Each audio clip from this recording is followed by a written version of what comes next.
தற்போது நமது தேசிய மக்கள் சக்தி அரசாங்கத்தினால் வவுனியா மாவட்டத்திலே வாழுகின்ற இடம்பெயர்ந்து அதாவது கடந்த காலத்திலே இடம்பெயர்ந்த மக்களுக்கும் 1983ஆம் ஆண்டு மலையகத்திலிருந்து இடம்பெயர்ந்து வவுனியா மாவட்டத்தில் வாழ்கின்ற காணியற்ற மக்களுக்கும் ஏனைய புதிதாக திருமணமாகி வாழ்கின்ற காணியற்ற மக்களுக்கும் ஒரு தீர்வை வழங்குவதற்காகவும் கடந்த காலத்திலே வனவள திணைக்களத்தினால் கையகப்படுத்தப்பட்ட அதாவது 2012ஆம் ஆண்டு காலப்பகுதியிலே இங்கே வவுனியா மாவட்டத்திலே வாழ்கின்ற மக்களினுடைய காணிகள் கூகுள் மைப்பினூடாக வனவள திணைக்களத்தினால் கையகப்படுத்தப்பட்டது.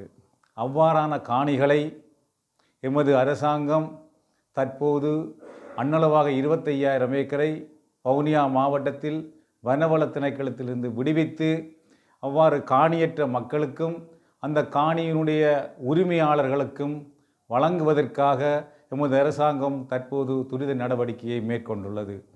இதன்போது அதாவது வவுனியா மாவட்டத்திலே மொத்தமாக 849 குளங்கள் காணப்படுகின்றன. அதிலே 221 குளங்கள் வனவள பிரதேசத்திலே அதாவது வனவள திணைக்களத்தினுடைய அவர்களால் ஒதுக்கப்பட்ட பகுதியிலே காணப்படுகின்றது. இதிலே தற்போது 44 குளங்களை அங்கே வனவள பிரிவிலிருந்து விடுவித்து அவற்றை மீளவும் நாங்கள் புனருத்தாரணம் செய்து அதற்கு கீழ் உள்ள வயல்களுக்கு நீர்ப்பாசனம் செய்வதற்கும் அந்த வயல்களை மீண்டும் மக்கள் பயிர் செய்கை மேற்கொள்வதற்காக அந்த குளங்களை நாங்கள் திருத்தி அமைக்க உள்ளோம்.